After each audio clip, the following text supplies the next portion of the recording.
Bonsoir à tous, ravi de vous retrouver pour cette nouvelle édition de Présidentielle 360. Voici les titres.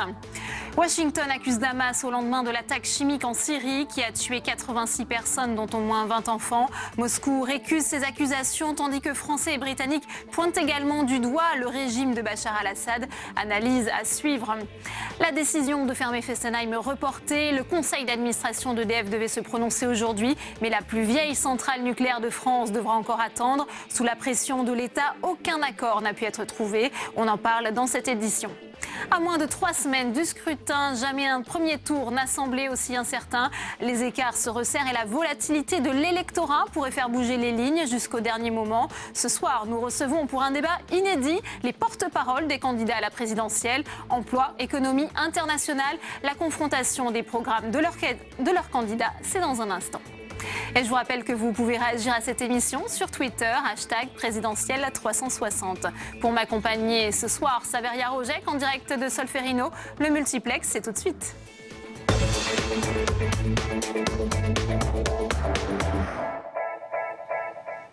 Je vous le disais en titre, l'administration Trump durcit le ton face au régime de Bachar al-Assad, rendu responsable de l'attaque chimique perpétrée au nord de la Syrie. Les États-Unis soulignent aussi la responsabilité morale de Moscou. Héloïse Grégoire. À la une de Libération aujourd'hui, l'effroi. 86 personnes, dont 30 enfants, sont morts lors d'une attaque chimique. Malgré ces images, le président du Kremlin juge inacceptables les accusations, sans preuve, selon lui, des pays occidentaux. Le régime syrien rejette également en bloc et persiste. Il ne serait pas responsable de l'attaque chimique en Syrie. Depuis hier, une nouvelle voix se fait entendre. Donald Trump hausse le ton et menace d'intervenir en Syrie. C'est tout à fait possible. Et je vais vous dire, c'est déjà le cas. Mon attitude vis-à-vis de la Syrie et d'Assad a nettement changé. Hier, l'ambassadrice américaine à l'ONU brandit ces images d'enfants syriens. Elle accuse Moscou de dédouaner le régime de Damas. Si la Russie a l'influence qu'elle prétend avoir en Syrie, il faut qu'elle s'en serve. Il faut qu'elle mette un terme à ces actes atroces. Combien d'enfants devront encore mourir avant que la Russie ne s'en soucie? Le climat se tend entre les États-Unis et la Russie. Vous avez aujourd'hui un pays qui est la Russie, qui a une stratégie très claire, très cohérente de soutien au régime pour s'assurer que le régime tienne en alliance avec l'Iran. Et à l'inverse, vous avez des pays occidentaux qui font des actes diplomatiques, mais finalement assez peu d'action sur le terrain. Et donc, dans un contexte comme ça, l'équilibre des forces est largement favorable à la Russie. Les Nations Unies, dans le cas syrien, ont fait très peu. C'est vraiment un des grands échecs historiques des Nations Unies. Aujourd'hui, des autopsies en Turquie confirment bien l'utilisation d'armes chimiques par le régime syrien. Mais combien de temps encore le Conseil de sécurité sera-t-il le simple spectateur de ces massacres? Et puis le chef de la diplomatie turque critique également la position de Moscou, le soutien de la Russie à Assad. La décision était sans doute trop sensible politiquement à moins de 3 semaines du premier tour de la présidentielle. Le conseil d'administration d'EDF a préféré reporter le vote qui devait entériner la fermeture de Fessenheim, la plus ancienne centrale nucléaire du parc français. Sandra Cerquera. Plusieurs centaines de salariés venus mettre la pression jusqu'au bout devant le siège d'EDF. Et finalement, la fermeture de Fessenheim a été reportée cet après-midi par le conseil d'administration de l'entreprise. Une première victoire pour les salariés, inquiets par les 2000 emplois menacés, alors que pour eux, la centrale est encore en état de fonctionner. C'est quand même une centrale nucléaire qui était validée comme étant sûre par l'autorité de sûreté nucléaire. Aujourd'hui, on a la validation pour les exploitations pendant 10 ans. Donc il n'y a aucune raison technique de fermer Fessenheim aujourd'hui. Donc la seule raison, c'est une raison politique. C'était une promesse de François Hollande, un bras de fer entre l'État et EDF qui dure depuis plusieurs années. La direction a toujours traîné des pieds, à tel point que ce matin encore, Ségolène Royal les a rappelés à l'ordre. Nous avons maintenant des centrales qui arrivent à échéance de leur durée de vie, à 40 ans de leur durée de vie. Et donc, investir dans ces centrales va coûter beaucoup plus cher qu'investir soit dans les énergies renouvelables, soit dans les économies d'énergie. Et par conséquent, l'intérêt de l'entreprise, ce n'est pas de ralentir ce processus. La ministre de l'Environnement souhaitait prendre au plus vite un décret pour fermer Fessenheim à la mise en service de l'EPR de Flamanville, prévue fin 2018. La balle est maintenant dans le camp du futur président de la République, Seuls Marine Le Pen et François Fillon souhaitent maintenir Fessenheim en activité. Et on en vient maintenant à l'actualité politique aujourd'hui avec cet appel de Jean-Christophe Cambadélis, premier secrétaire du PS, à de la loyauté envers Benoît Hamon. Le bureau national est réuni ce soir. Rue de Solferino, on va d'ailleurs tout de suite retrouver sur place Saveria Rojek. Bonsoir Saveria, on voit les premiers élus qui arrivent pour ce bureau. Dans quel état d'esprit sont-ils ? Eh bien Delphine, l'ambiance est plutôt morose ici, rue de Solferino, au siège du Parti Socialiste. La journée avait déjà plutôt mal commencé avec ce sondage qui donne Benoît Hamon à moins de 10%, 9%. Jean-Luc Mélenchon qui siphonne l'électorat de gauche et s'envole à 17%. C'est ce qu'on entend maintenant chez certains poids lourds. C'est qu'un Parti Socialiste en dessous de 10% n'est plus un parti capable de gagner et donc de gérer le pays. Pourtant, ce matin, c'est Michel Sapin qui avait officialisé son soutien à Benoît Hamon, un soutien du bout des lèvres qui ne devrait pas donc faire bouger beaucoup les lignes. Stéphane Le Foll, lui fidèle parmi les fidèles du président François Hollande, s'est dit lui partager entre sa fidélité au Parti Socialiste justement et le risque Front National. Alors à l'ordre du jour, Delphine, de ce bureau national, les dernières investitures aux législatives et dans le viseur des proches de Benoît Hamon, non seulement la trentaine de députés qui a parrainé Emmanuel Macron, mais aussi Manuel Valls et ses proches qui le soutiennent également. L'entourage de Benoît Hamon voudrait une réaction plus sévère, des sanctions,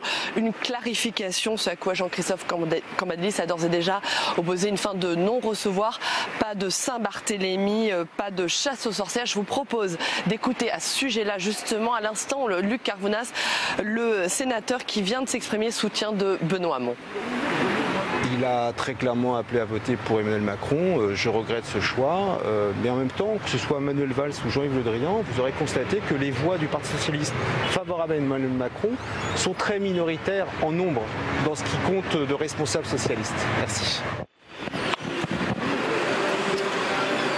Voilà donc pas de chasse aux sorcières, pas de sanctions. Jean-Christophe Cambadélis qui lance donc cet après-midi un appel à l'unité et la loyauté. L'unité, c'est un peu tard quand on voit les poids lourds qui ont déjà rejoint Emmanuel Macron. Alors dans ce texte qui est signé par une centaine de dirigeants du parti, le patron du PS dit refuser de céder à la panique démocratique. Pourquoi ? Eh bien justement en vue des prochaines élections législatives. On l'aura compris Delphine, au PS, la bataille des législatives a d'ores et déjà commencé.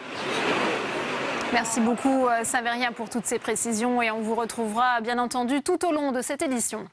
Jamais un premier tour n'aura paru aussi incertain. De jour en jour, les lignes bougent et les écarts se resserrent entre les candidats. Ajoutez à cela un nombre d'indécis des plus élevés. Il paraît de plus en plus difficile de dire qui sera au second tour. Alors avant d'en parler avec les porte-paroles des candidats, pour savoir quelle stratégie ils vont adopter ces derniers jours de campagne, voyez ce reportage de Flora Sauvage. Au coude à coude, à l'approche du premier tour, l'écart entre Emmanuel Macron et Marine Le Pen est toujours aussi serré. Dans un sondage Elab, le fondateur du mouvement En Marche et la présidente du Front National sont crédités du même score, soit 23,5%. Jusque-là favori des enquêtes d'opinion, Emmanuel Macron perd 2 points. Derrière eux, François Fillon gagne 1 point à 19% et Jean-Luc Mélenchon le talonne à 17%. Des sondages que le candidat LR veut prendre avec des pincettes. Je suis absolument convaincu que ces sondages ils ne sont pas inexacts, ils sont biaisés à la fois par les échantillons, par les questions, puis surtout par le climat politique général. À gauche, Jean-Luc Mélenchon prend désormais l'ascendant sur Benoît Hamon. Le candidat du PS passe sous la barre des 10%. Enfin, le souverainiste Nicolas Dupont-Aignan perd 1 point à 4,5%. Philippe Poutou progresse d'1 point à 1,5%. Le centriste Jean Lassalle et la candidate de lutte ouvrière Nathalie Arthaud stagnent à 1%. Les autres candidats François Asselineau et Jacques Cheminade sont crédités de moins d'1% chacun. Au second tour, Emmanuel Macron l'emporterait très largement contre Marine Le Pen. Et on va tout de suite ouvrir le premier débat avec mes invités, c'est tout de suite.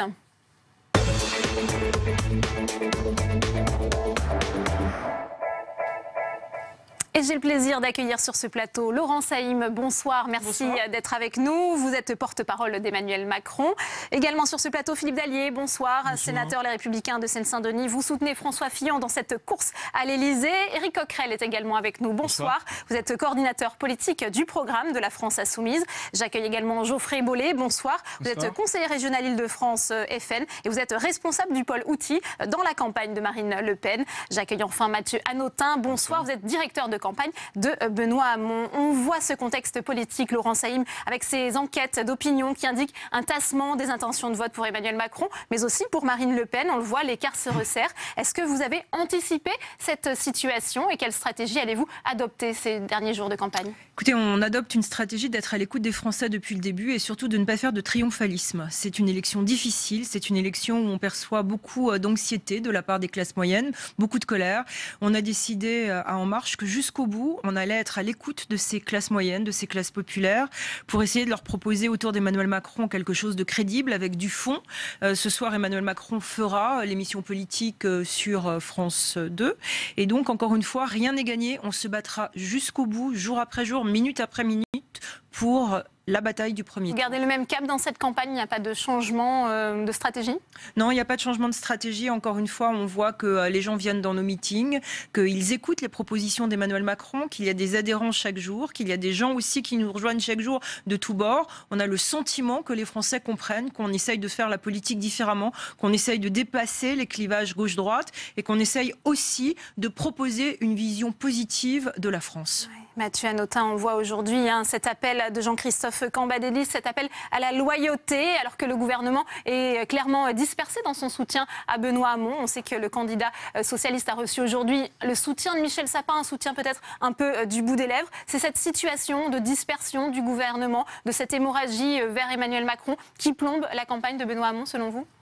Bon, écoutez, moi, ce que je veux dire avant tout, c'est que ce qu'on voit, ce qu'on ressent, hier encore à Nancy, c'est qu'il y a une vraie énergie sur le terrain qu'on ne retrouve pas. Je le vois bien dans les intentions de vote, je sais les lire comme tout le monde. Mais pourquoi écoutez, pourquoi? Ça, je ne sais pas. Ce que je sais, c'est que Benoît Hamon, comme tous ceux qui sont autour de lui, on n'a pas l'habitude de faire de la politique par rapport aux sondages, mais plutôt par rapport à nos convictions. Et donc, nos convictions ne changent pas en fonction des sondages. Donc on va les continuer à les présenter, à les affirmer haut et fort, parce qu'on pense que c'est la bonne solution pour le pays. Et après, ma foi, le seul juge de paix qu'on reconnaîtra, c'est pas la démocratie sondagière à la petite semaine, c'est le vote du 23 avril et du 7 mai. Ouais, Éric Coquerel, on voit au contraire que Jean-Luc Mélenchon est plutôt l'homme en forme dans cette élection. Il y a une dynamique autour du candidat de la France insoumise. Vous dites merci au Parti socialiste pour cette bonne forme de Jean-Luc Mélenchon? Alors, je ne vois pas ce que vient faire le Parti socialiste là-dedans. Non, nous on dit surtout merci à certains indices très concrets qui confirment effectivement les tendances des sondages, même si pour nous on considère que c'est un peu des horoscopes, mais manifestement c'est de ça dont on parle. Donc il vaut mieux être haut placé et en progression.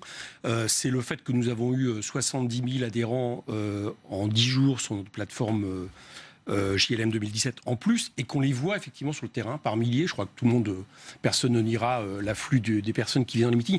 Et ce que nous remarquons surtout, c'est que nous avons, et moi c'est la première fois que je vois ça, au moins 30% des gens qui viennent pour se convaincre, qui viennent chercher des raisons de voter. Et j'allais dire qu'en ressortant, souvent, ils sont convaincus. Voilà, notre atout, c'est notre programme. Ça fait des mois qu'on le prépare. Il n'est pas improvisé. Vous pouvez le critiquer ou pas, mais il est cohérent, il est prêt à gouverner le pays, à changer les institutions.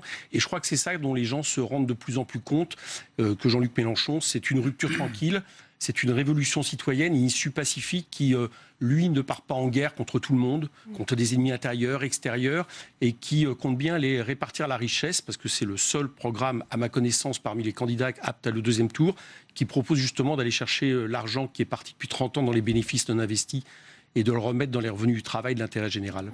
Ouais. Geoffrey Bollé, est-ce que la campagne de Marine Le Pen est aussi en train de s'essouffler? On voit qu'elle a eu du mal à capitaliser, notamment sur les derniers débats télévisés. Et je le disais à l'instant, les écarts se resserrent entre elle et Emmanuel Macron. Non, pas du tout. En plus, dans les derniers débats, ces sujets étaient au centre. Donc, on va dire, en plus, la campagne a tendance à tourner autour d'elle. Ses adversaires l'attaquent et c'est normal.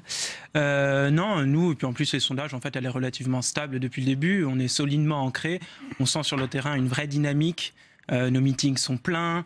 Une influence assez importante, l'ambiance sur le terrain est remarquable, Marine est très populaire, on le voit sur le marché tous les jours. Donc non, nous on est au contraire, on est très serein, on constate cette solidité. Effectivement, c'est un peu plus volatile, je crois, dans le camp en face, notamment chez M. Macron. Et non, nous sommes convaincus précisément parce que depuis le début, on fait une campagne de fond sur des propositions claires, on y reviendra sans doute en parlant de l'emploi tout à l'heure, qui convainquent les Français, et on met au centre les vraies questions sur lesquelles les Français auront à se déterminer au cours de ce scrutin et qui déterminent l'avenir de la France. Donc là, on est vraiment serein. Et on constate une solide dynamique sur le terrain, très solide. Philippe Dallier, c'est vrai que cette volatilité de l'électorat, ces indécis, c'est une des clés de ce scrutin. Le camp filloniste mise sur un vote caché. Ça peut faire une élection, ça, ce vote caché, selon vous ? Écoutez, d'abord, ce que tout le monde a constaté, c'est que énormément de Français, on nous dit que plus d'un tiers des Français ne savent pas pour qui ils vont aller voter, et nous sommes à 2 semaines, un peu plus du premier tour. Donc jamais la situation n'a été aussi indécise. Depuis le début, nous disons qu'à partir du moment où nous allons parler des problèmes de fond, parce que jusqu'à présent, la campagne a plutôt tourné sur d'autres sujets. Mais à partir du moment où nous allons parler des 3,5 millions de chômeurs que nous laisse François Hollande et dont Emmanuel Macron est comptable. Est-ce qu'il n'est pas fautif lui-même, François Fillon, justement, du fait qu'on ne parle pas du programme de fond? Encore ce matin, c'était lui qui ramenait toujours à la question des affaires. À partir du moment où nous allons parler des 2200 milliards d'euros de dettes que les gouvernements de M. Hollande vont nous avoir laissés, les 70 milliards de déficit budgétaire, vous avez aussi une responsabilité. Eh bien, oui, les Français vont également se poser des questions. Et je pense que face au programme, et j'espère qu'on va effectivement en discuter, Emmanuel Macron, vous nous disiez qu'il écoutait les Français. Mais ce qu'on lui demande, puisqu'il prétend être président de la République, c'est de développer les propositions qu'il met sur la table. Et c'est le grand flou. Les gens ne comprennent pas quelle est la politique d'Emmanuel Macron. C'est le candidat attrape-tout, à droite, à gauche, vous nous l'avez dit. Comment fera-t-il une majorité? Nous n'en savons rien. Pour ce qui est du Front National et de Mélenchon, du point de vue de l'économie, ils ont à peu près les mêmes solutions. On sait ce que ça pourrait donner. Et quant au candidat du Parti Socialiste, effectivement, aujourd'hui, il est au tréfond des sondages parce qu'il paye la politique qui a été conduite. Mais vous, venons-en. Vous supprimez 500 000 fonctionnaires. Venons-en sur les sujets de fond. Et ce que nous avons toujours dit, c'est que les sondages bougeraient, ils sont en train de bouger. La réponse de Laurent Saïm, puisqu'effectivement, alors il y a plusieurs choses qui sont très intéressantes qu'on observe depuis les derniers jours. C'est visiblement une alliance un peu stratégique entre François Fillon et le Front National. Non, mais véritablement. Prenez vos rêves pour des réalités. C'est vraiment un cauchemar plutôt. En tout cas, moi, ce que je peux vous dire, il y a beaucoup de fonds dans notre programme qui sont faits par des gens comme moi, venant de la société civile, qui n'ont jamais fait de politique et qui croient qu'il y a une nouvelle proposition qui peut marcher en France avec des Français pour réduire la dette, alors? Non, pas du tout. Je vais vous les donner très précisément, monsieur. Oui. Absolument. Et d'ailleurs, je vais répondre en même temps aux attaques faites sur Emmanuel Macron. C'est comme François Hollande. Emmanuel Macron, je le rappelle, a démissionné pour dire qu'il était en désaccord avec François Hollande. Il propose de faire des choses nouvelles par rapport à François Hollande. Il propose une réforme de la retraite. Il propose une révolution, encore une fois, du système de la formation professionnelle. Il propose, encore une fois, de refaire complètement le code du travail, de réformer la manière dont on pense. Non, refaire complètement, on n'a pas bien compris. En tout cas, il faudrait développer. Mais je peux développer. Non, mais attendez, laissez-moi parler parce que moi, je crois beaucoup en la politesse dans la démocratie. Donc je vous dis des choses concrètes. On a fait un diagnostic précis. On a écouté avec Emmanuel Macron et beaucoup de gens qui ont travaillé avec nous de manière bénévole les préoccupations des Français. À partir de ce diagnostic, on a fait un cadrage budgétaire. Oui, je sais. Parce que je pense que, encore une fois, il faut faire l'effort dans cette élection qui est très sérieuse, parce que finalement, cette élection, au-delà des mots, c'est aussi une définition de la société pour les 5 prochaines années. Emmanuel Macron a sur son site En Marche, et tout le monde peut voir ça, et bien sur les thèmes précis, l'éducation, la santé, la sécurité, des réponses extrêmement précises. Pour l'instant, rien de concret. Moi, ce qui me gêne un petit peu dans ce débat, mais je sais que c'est un débat qu'on a depuis maintenant, qu'on essaye en tout cas d'avoir, parce que c'est vrai que M. Dallier, quand même, je veux bien, le pompier pyromane ou l'arroseur arrosé, peu importe, mais enfin, si ce serait la moindre des choses, que ce ne soit pas vous qui vous plaigniez du mauvais climat de cette campagne, sachant que c'est quand même, je pense qu'on a des raisons de s'en plaindre. Qu'ils l'avons subi, et si on n'a pas pu parler de ça... Oui, c'est moi qui dis ça. C'est moi qui m'en plains. Vous faites siffler les journalistes quand vous remettez en cause l'indépendance de la justice. C'est vous qui dites ça. On va encore parler chacun des programmes. Revenons sur le fond, on ne va pas y arriver. Allez-y. Moi, ce que je veux dire, là, et pour qu'il y ait je pense que ce qui est important dans cette élection, c'est qu'il y ait de la clarté. Chacun réclame de la clarté, de la clarté. Mais oui, faisons de la clarté. Je vous le dis, Madame Haïm, dites clairement à quoi correspond la réforme des retraites que vous proposez. Parce que là, on entre dans les vrais sujets. Et la réforme des retraites que vous proposez, la réforme à point, entre guillemets, ça change rien. Le programme d'Emmanuel Macron, effectivement, c'est un grand changement. Effectivement, ça n'a à peu près rien à voir avec une réforme de gauche d'un système de solidarité. C'est un système où pour 1 euro cotisé, vous avez 1 point à la fin. C'est-à-dire que chaque euro cotisé donnera droit au même droit avec attention. Mais donc qu'est-ce que ça veut dire? Chaque euro cotisé. Attendez, laissez-moi finir, Madame Haïm, quand même, si vous préférez. Voilà, c'est la déclinaison de ça. Ensuite, on a la parole à Éric Coquerel pour que ça veut tout le dire monde que puisse si vous s'exprimer. cotisez peu parce que vous avez eu des carrières hachées, notamment, souvent c'est le cas des femmes, ou alors si vous avez eu des carrières hachées parce que vous avez fait beaucoup d'intérim, par exemple, dans votre vie, eh bien vous vous retrouverez avec une retraite de rien du tout à la fin. C'est ça la réalité. Est-ce qu'on parle de la réforme des retraites, les propositions de Jean-Luc Mélenchon, justement? Nous, elles sont simples, c'est de revenir à une retraite à 60 ans avec 43 années de cotisation et que pas un seul retraité dans ce pays touche en dessous du SMIC. Voilà ce que nous disons. À ma connaissance, nous sommes les seuls à faire cette proposition. Et ce que je remarque, puisqu'on parlait de l'emploi, c'est que moi j'ai lu le programme de M. Macron, j'ai lu le programme de M. Fillon, Mme Le Pen et tout ça, et bien sûr de M. Hamon. Sur la question, par exemple, de l'augmentation des salaires, nous sommes les seuls à ne pas aller les chercher sur les cotisations sociales comme M. Macron, M. Fillon et Mme Le Pen, et ni à les chercher sur une solidarité nationale à travers, par exemple, un complément de revenu d'existence. Nous sommes les seuls à penser qu'il faut aller les chercher sur les bénéfices qui, depuis 30 ans, s'accumulent. Encore l'année dernière, plus 21% des bénéfices du CAC 40, quand la richesse nationale n'a augmenté que de 1%. Donc c'est ça qu'il faut aller les chercher. Nous sommes les seuls à penser qu'il faut totalement revenir sur l'histoire de la loi travail et ne pas augmenter le fait de continuer à inverser les normes, parce que nous avons remarqué là encore que M. Macron, M. Fillon et également Mme Le Pen sont pour des accords négociés par branche ou par entreprise et sont pour la fin des 35 heures. Nous sommes pour venir aux 35 heures. Mais nous l'assumons parfaitement. Je remarque les points communs que vous avez. Ah non, pas avec Emmanuel Macron, les 35 heures, il ne veut pas y toucher. Non, il n'y touche pas. Laissez-moi, interrompez pas comme ça sans arrêt. Et ensuite, on aura la parole à Geoffrey Bolloré. D'accord, mais moi, je n'ai pas interrompu tout à l'heure tout le monde. Allez-y. Donc, nous sommes les seuls, en tout cas face à Le Pen, Fillon et Macron, à estimer qu'il faut revenir aux 35 heures au CDI et à attaquer le temps partiel, qui est un véritable problème dans le pays, et ainsi de suite sur les questions, y compris d'austérité. Je pense que nous sommes les seuls à penser qu'il faut une relance de l'activité et non plus d'aller étrangler les Français avec des baisses des dépenses publiques dont on voit le résultat en Guyane. Geoffrey Bolloré, ensuite. Oui, M. Coquerel, sauf que là, vous ne nous dites pas comment recréer de l'emploi. Mais si, je vous dis comment créer de l'emploi. Vous réduisez le temps de travail, vous allez prendre de l'argent, ce que vous ne faites pas à la finance. Alors allez-y, Geoffrey Bolloré. J'arrête pas de le faire tout à l'heure. Et je ne considère pas que vous avez demandé qu'on Éric Coquerel, s'il vous plaît, pas tous en même temps. On est 5 sur ce plateau, sinon. Monsieur, vous avez demandé qu'on me laisse parler. Je pense qu'on va allez-y, Geoffrey Bolloré. Parce que c'est votre phobie, monsieur. Écoutez, moi je vais vous exposer surtout quand Marine Le Pen compte recréer de l'emploi dans notre pays. Donc il s'agit de relancer l'activité. Et c'est la seule qui a un programme cohérent, complet, en 2 volets. Il y a d'abord une dimension macroéconomique où il faut évidemment se libérer des carcans européens pour avoir le droit de refaire du patriotisme économique, c'est-à-dire retrouver un État stratège. Et on a un exemple terrible là dans l'actualité. Il y a un point commun, vous voulez aussi retirer la loi travail? C'est un point commun avec J'y reviendrai. L'État stratège, avec cet exemple actuel dans l'actualité, on voit que Saint-Nazaire est abandonné, les chantiers de Saint-Nazaire à leurs concurrents italiens, c'est scandaleux. C'est aussi faire du patriotisme économique, retrouver une monnaie nationale pour la compétitivité. Et dans le même temps, il s'agit de redonner de l'oxygène aux principaux acteurs de l'économie, j'y reviendrai, aux principaux acteurs de l'économie, à savoir les ménages et les entreprises. Les ménages en leur redonnant du pouvoir d'achat, notamment par une baisse des 3 premières tranches de l'impôt sur le revenu de 10%, la défiscalisation des heures supplémentaires et surtout leur majoration, une prime de pouvoir d'achat, l'augmentation de 100 € de l'âge, du minimum les gens travailleront plus et gagneront pas plus. La baisse de 5% des tarifs réglementés de l'énergie, et là c'est encore la faute de l'Union européenne. Et je termine là-dessus, et pour les entreprises, évidemment, tout réorienter vers les TPE, PME, notamment le CICE, les allègements de charges, et baisser l'impôt sur les sociétés de 33 à 24%. Ça, c'est un programme concret, cohérent, qui touche à tout et qui ne s'arrête pas sur un petit point. Et vous le savez, pour le financer, vous faites payer l'école aux enfants étrangers. Oui, au Front National. Aucun rapport, mais alors aucun rapport, monsieur. C'est dans votre programme. Ne tombez pas dans les caricatures, vous êtes à 8% dans les sondages. Vous êtes à 8% dans les sondages. Je ne vais pas y arriver. Donnez des propositions sérieuses, monsieur. Vous êtes à 8%. Je pense que... Monsieur, ça c'est pas...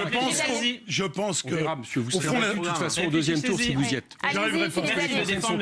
Éric Coquerel, pas tous en même temps. Sinon, je vous assure, c'est inaudible pour les téléspectateurs. Éric Coquerel, s'il vous plaît. Allez-y, Philippe Dallier. Doucement, ne mettez pas la peau d'ours avant de l'avoir tué. C'est complètement inaudible. Allez-y, Philippe Dallier. Je pense que le Front National a juste oublié de nous dire qu'il préconise la sortie de l'euro et la sortie de l'Europe. Non, je l'ai dit, nous assumons totalement si vous monnaie nationale. Vous l'avez pas dit là. Vous ne l'avez pas dit là. Je l'ai dit. Et si vous pensez, écoutez mieux, et si vous pensez qu'avec cela, sinon on n'y arrivera pas. si vous pensez qu'avec cela vous allez rendre service aux entreprises françaises, je pense que vous vous trompez lourdement. Absolument. Dans cette campagne électorale, il y a un seul candidat qui a le courage de dire aux Français que la situation de ce pays est extrêmement grave. Les 2200 milliards d'euros de dette, les 70 milliards de déficit du simple budget de l'État. On pourrait parler du déficit du régime des retraites. Et je rappelle d'ailleurs que les seules réformes qui ont été faites dans ce pays ont été faites par François Fillon, que personne ne les a jamais votées. Et on nous dit aujourd'hui qu'avec le système à points, ça améliorerait les choses. Absolument pas. C'est juste un autre mode de calcul. Vous ne proposez rien qui règle le problème du déséquilibre du système des retraites. Et nous avons le courage de le dire, qu'il faudra aller progressivement vers 65 ans. Mais nous disons également qu'il faut revaloriser les plus petites retraites. Elles ont été bloquées par les gouvernements de François Hollande et c'est injuste. Donc nous proposons également de revaloriser les plus petites retraites. Et c'est la même chose sur bien des points. Et c'est là où Emmanuel Macron n'est pas cohérent. Alors, la dernière, laissez-moi terminer, madame. Le plus bel exemple de ce candidat attrape-tout, sa proposition de suppression de la taxe d'habitation pour 80% des Français. Est-ce que vous savez combien ça coûte, madame? 10 milliards d'euros par an. C'est 50. Engagé devant l'AMF c'est 50. C'est 50 000. Auprès des collectivités. Mais compensé par qui alors? On va creuser. Alors j'y viens. Ouais. Ça fait 50 milliards d'euros sur le quinquennat. Et Emmanuel Macron nous dit qu'il va faire 60 milliards d'économies. Mais où est la cohérence du discours d'Emmanuel Macron? La cohérence, d'un côté, monsieur, si vous... on ne touche pas aux 35 heures, on ne touche pas aux retraites, on supprime la taxe d'habitation. Et vous nous dites qu'on va aller vers l'équilibre budgétaire et la réduction de la dette. Qui peut croire un programme développé ainsi? C'est le candidat attrape tout. La réponse et vous essayez de faire prendre aux gens des vessies pour des lanternes et ils sont en train de s'en rendre compte, je pense. Alors moi, je crois que les Français s'intéressent beaucoup à ce qui se passe et je vais vous donner des chiffres précis. D'abord, je voudrais dire qu'on m'a invité pour parler de politique étrangère. Donc, on y viendra. On reste sur l'économie. On m'a dit. En même temps, je considère que les sujets sont extrêmement importants. Avec les équipes d'En Marche, on a fait un cadrage budgétaire extrêmement précis. Il y aura 60 milliards qui seront faits d'économies sur les 5 ans, avec 50 milliards d'investissements au départ. Parce que il n'y avait pas les 50 milliards de taxes d'habitation à ce moment-là, madame. La taxe d'habitation, 80% des Français ne la payera plus. Ça coûte 50 milliards. Il n'y aura que les gens... Vous le financez comment? Pourquoi vous n'arrêtez pas alors que vous êtes tous les deux pour baisser les dépenses? Vous le faites comment? Alors, on va continuer. Allez-y, Laurent Saïm, puisqu'on va avancer dans ce débat sur aussi. Le programme avec des choses extrêmement précises. Il y aura une baisse Il y aura une baisse des prélèvements. Il y a une vraie différence. Il y en a un qui est pour l'augmentation de la CSG, l'autre qui est pour l'augmentation de la TVA. Allez, finissez, Laurent Saïm. Allez-y. Expliquez calmement. Non, mais tout le monde est pour l'augmentation des impôts sur ce plateau. Allez-y, Laurent Saïm. Augmenter de 100 milliards les impôts. On est pour augmenter les revenus du propose la baisse de l'impôt sur les sociétés. Allez-y, Laurent Saïm. Que vous n'attaquez jamais. S'il vous plaît, on laisse Laurent Saïm terminer. S'il vous plaît. Allez-y, Laurent Saïm. De manière très factuelle, il y aura une baisse des prélèvements obligatoires à hauteur de 20 milliards d'euros, à savoir une baisse des taxes, des impôts, des cotisations. L'impôt sur les sociétés passera de 33,3% à 25%. C'est la moyenne européenne. Ensuite, le crédit d'impôt compétitivité emploi transformé en allègement pérenne des cotisations pour les entreprises. Toute charge patronale sera supprimée au niveau du SMIC. Ce qui veut dire que pour les salariés du SMIC, et c'est la majorité de la population, et on en a conscience, les gens souffrent en France, les gens veulent avoir un nouveau pouvoir d'achat. Eh bien, on pense à eux avec un 13e mois pour les salariés du SMIC, avec une augmentation de 50% de la prime d'activité. Oui, mais vous savez, moi, je ne maîtrise pas complètement ce que vous faites depuis 20 ans tous, à savoir de la politique. Le SMIC. Écoutez, si vous ne maîtrisez rien, il vaut mieux ne pas venir sur un plateau pour nous expliquer ce qu'il faut faire. Je maîtrise les gens qui croient au renouveau de la politique. Alors, on a entendu les propositions. C'est pas un programme, ça, madame. On a entendu les propositions d'Emmanuel Macron. L'espoir que beaucoup de gens ont. Et on d'avancer dans ce débat, notamment. Non, mais c'est très simple parce que c'est très facile. Laurent Saïm, non, il y a quelque chose à revenir. Je vais vous donner la parole. Oui, absolument. C'est le salaire minimum et je peux vous donner exactement. Alors, on va revenir à ce débat, mais je vous propose. Pardon, Laurent Saïm. Non, mais on va voir les propositions, notamment des candidats pour lutter contre le chômage. Je viens d'écouter pendant 5 minutes. Non, mais je voudrais simplement dire quelque chose. Très rapidement. C'est toujours très facile de dire qu'on n'a pas de fonds. On a beaucoup de fonds. Et on prend ces élections très au sérieux. Voilà, c'est ce que je veux vous dire. Alors, le message est passé. On va continuer ce débat, mais d'abord, je vous propose de voir justement les résultats de notre sondage et les propositions des candidats pour relancer l'économie et lutter justement contre le chômage. Et on continue ce débat. L'emploi au cœur des préoccupations des Français. Interrogés, 22% d'entre eux estiment que la délocalisation est la cause principale du chômage. Un point derrière, les Français pointent du doigt la situation économique et les aides financières qui n'incitent pas à travailler. À 19%, ils estiment aussi que les cotisations sociales des employeurs seraient trop élevées. Les Français interrogés donnent leur avis sur les 2 derniers quinquennats et se montrent sévères. Seulement 22% pensent que Nicolas Sarkozy a le mieux agi en matière de lutte contre le chômage, tandis que 16% optent pour François Hollande. Finalement, une large majorité, 62, estiment qu'aucun des 2 présidents n'a un bon bilan. Pour faire baisser le chômage, les Français accordent d'abord leur confiance aux petites et moyennes entreprises, à 85%, puis aux très petites, à 82%. Lorsqu'on évoque les grandes entreprises, cette confiance chute à 48%. Mais le dernier du classement est Pôle emploi. Seuls 23% des Français lui font confiance. Pour créer des emplois, les Français interrogés ont exprimé leur adhésion à différentes mesures proposées. En tête à 38%, la réduction des charges des entreprises sur l'ensemble des salaires. Les autres priorités concernent la formation professionnelle. Autre question posée, qui, parmi les candidats à l'élection présidentielle, est le plus capable d'améliorer la situation en matière d'emploi ? Emmanuel Macron se détache à 25%.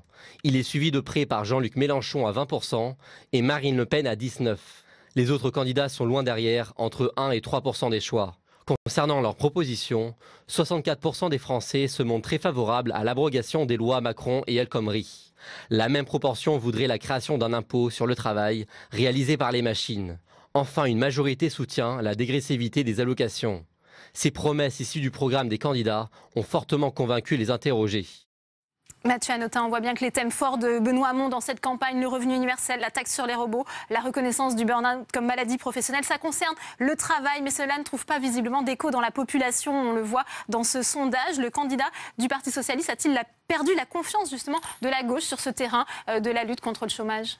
Alors, je ne tire pas du tout le même enseignement que vous du sondage qu'on vient de voir. Je pense justement que toutes ces questions que Benoît Hamon a posées sont au cœur des préoccupations des Français. À la limite, c'est une interrogation que nous, on doit avoir. C'est que les réponses qu'on a proposées n'ont peut-être pas été assez entendues, assez comprises, et c'est pour ça qu'on veut redoubler d'efforts. Il y a de la contradiction, on voit bien, c'est vrai que les gens sont à 64% favorables à la taxe robot, et pourtant ils ne soutiennent pas Benoît Hamon quand il s'agit de faire confiance à celui qui serait le plus capable de redresser la situation. On gagne la bataille des idées, et après la bataille des idées se retranscrira aussi. Tout à fait ce qu'on ressent sur le terrain, c'est qu'aujourd'hui, on participe activement à gagner cette bataille des idées dans la campagne, notamment sur cette question du travail et de la place du travail dans notre société, mais que ça ne se traduit pas en vote. Et bien c'est, je pense, dû aussi à une sorte de blocage psychologique au sein de l'électorat de gauche qui est rentré finalement perdant dans cette bataille. Et moi, j'ai envie de leur dire, il suffit d'y croire.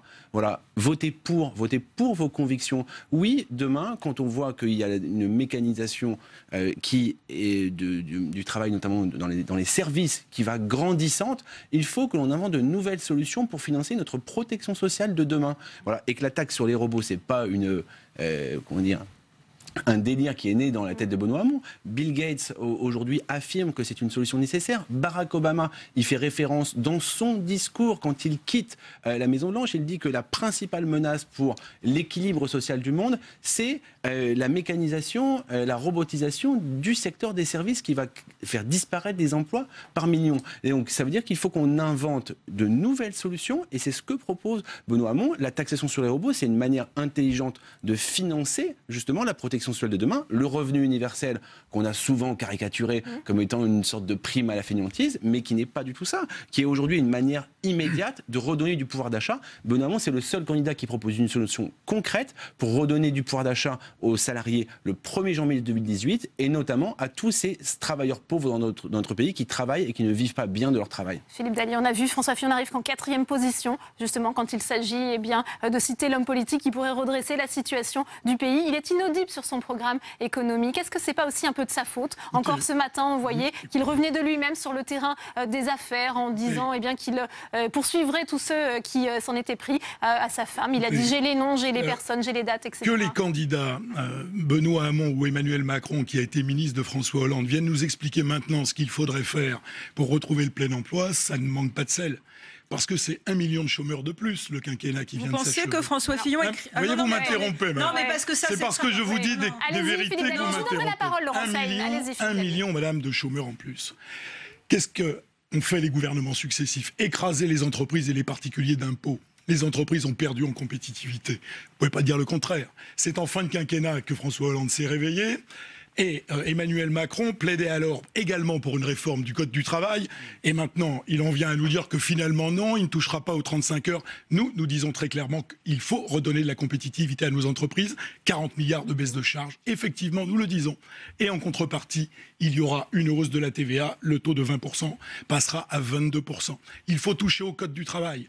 Dans les sondages, et vous n'en dites rien là, 82% des Français pensent qu'en matière d'emploi, nous n'avons pas tout essayé. Oui, nous disons la même chose. Il y a de grands pays européens et en dehors de l'Europe qui ont effectivement libéralisé le Code du travail, baissé les charges qui pèsent sur les entreprises et qui ont obtenu des résultats. Et c'est ce que nous proposons. Alors c'est peut-être moins populaire que de proposer le revenu universel en se demandant où est-ce qu'on trouve les 30 ou 40 milliards qui servent. Et c'est peut-être moins attractif qu'Emmanuel Macron qui maintenant propose de ne rien changer. Laurent Saïm, ensuite on donnera la parole à Éric Coquerel et à Geoffroy Bollée aussi qu'on n'a pas encore beaucoup entendu. Allez-y Laurent Saïm. Plus que 35 milliards pris dans la poche des Français, si vous me permettez. Laurent Saïm, simplement vous poser une question très simple. Et vous allez me répondre avec le plus d'honnêteté possible. Je vous remercie pour l'honnêteté possible. Non, allez-y, Laurent Saïm. Est-ce que... Non, c'est un débat à 5, tout le monde doit pouvoir s'exprimer. Est-ce que vous pensez que François Fillon, par rapport au pouvoir d'achat des classes moyennes, en ce moment, est crédible par rapport à ce qui s'est passé et s'est mis en examen? Madame, je ne vois pas. Madame, je ne vois pas le rapport. Ça domine la campagne. Je comprends bien que vous souhaitiez que les 15 derniers jours de campagne se passent là-dessus. Mais voyez-vous, il est temps de mettre les cartes sur la table et que les Français comprennent quelle politique veulent mener les uns et les autres. Et le problème de Macron, c'est qu'effectivement, personne ne comprend aujourd'hui, ni à droite ni à gauche, ce qu'il propose. Alors, l'image et les communicants, c'est très bien, mais c'est pour gouverner la France pour 5 ans et pour éviter, madame, que la France aille dans le trou et vous allez à conduire. Très rapidement, la sincérité, c'est très bien aussi en politique, je crois. Alors par rapport... Je ne prends pas de leçons, ni chez vous, ni chez Emmanuel Macron. Je dis simplement que la sincérité et l'honnêteté, ce sont des choses qui sont rares et qu'on défend avec passion.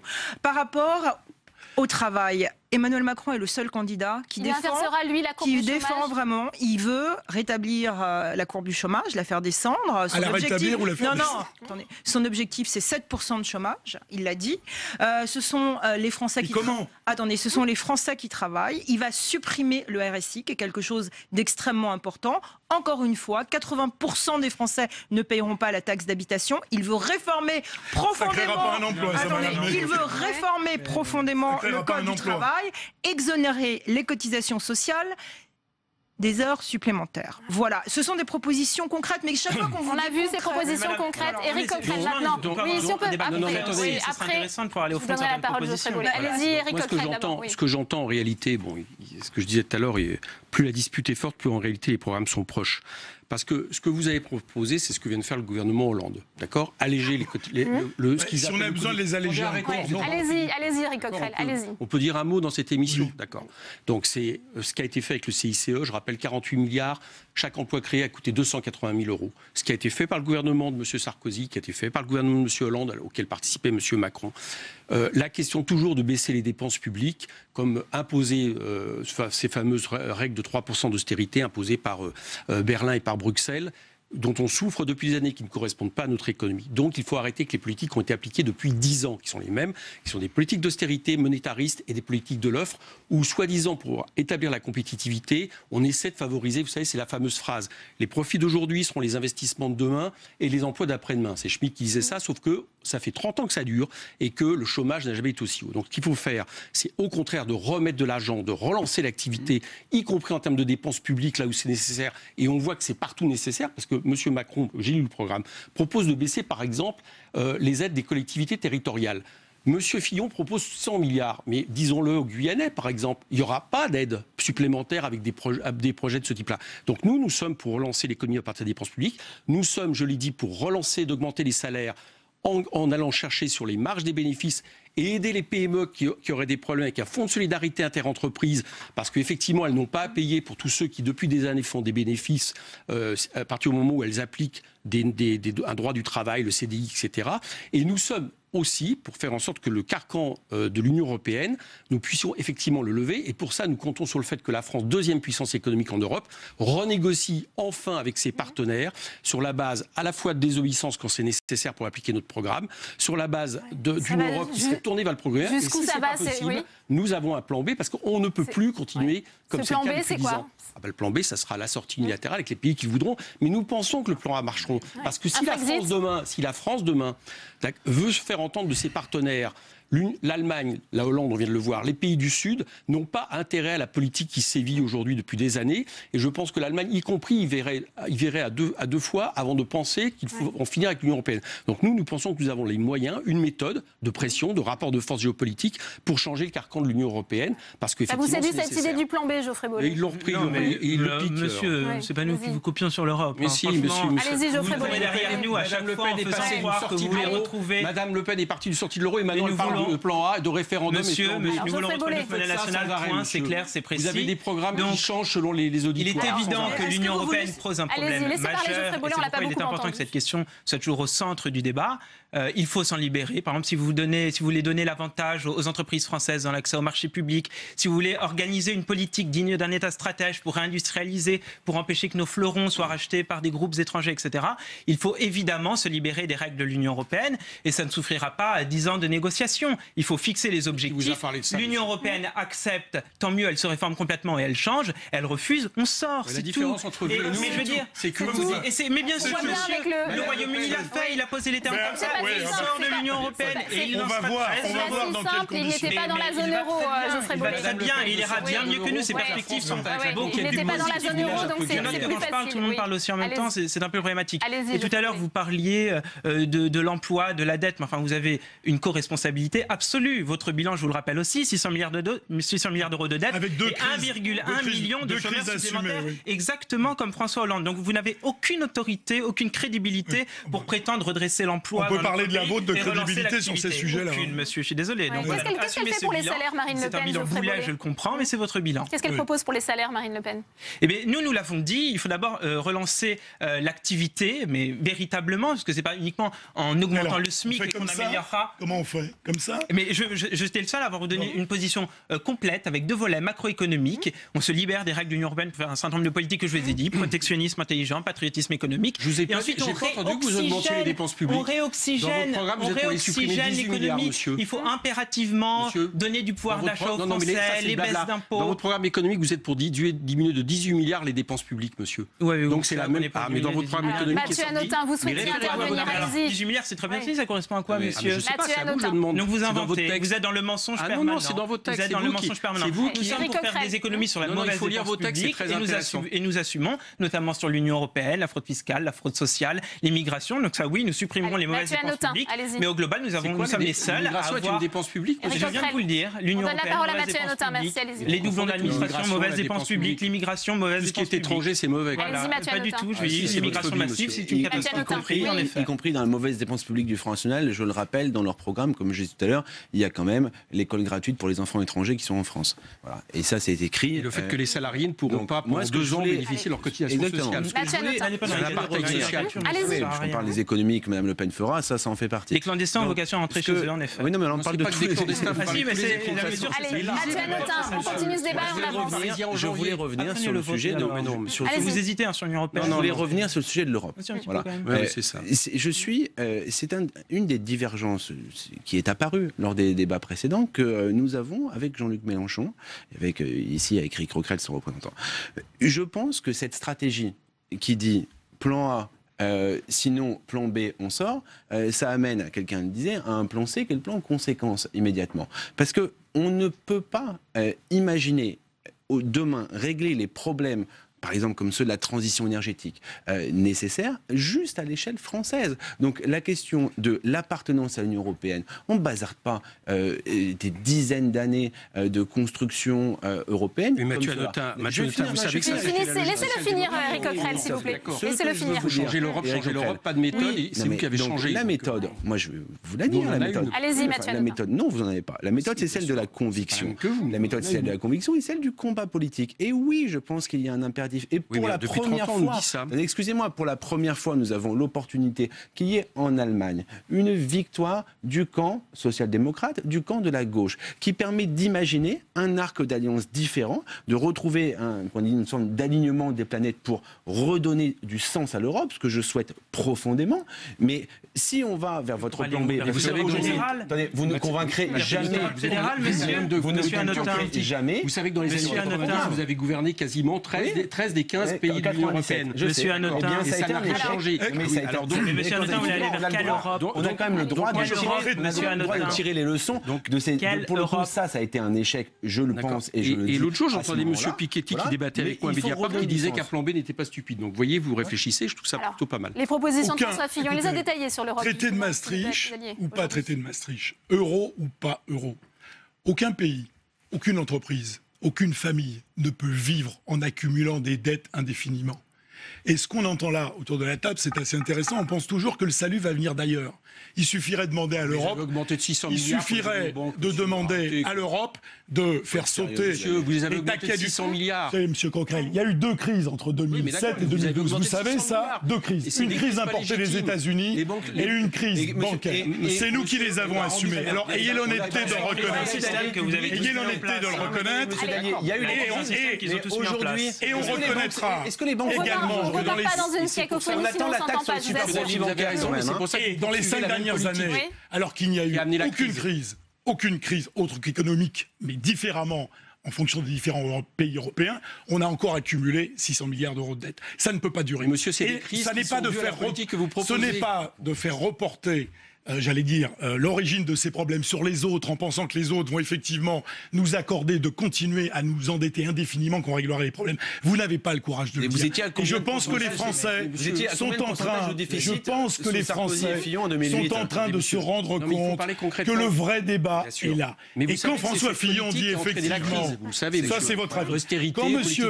Quand François Fillon dit effectivement, écoutez, il paraît que vous deviez me laisser parler. Oui, mais comme je me suis laissé entraîner par vous. Quand François Fillon dit qu'il faut effectivement faire 100 milliards d'euros d'économie. Pourquoi il le dit?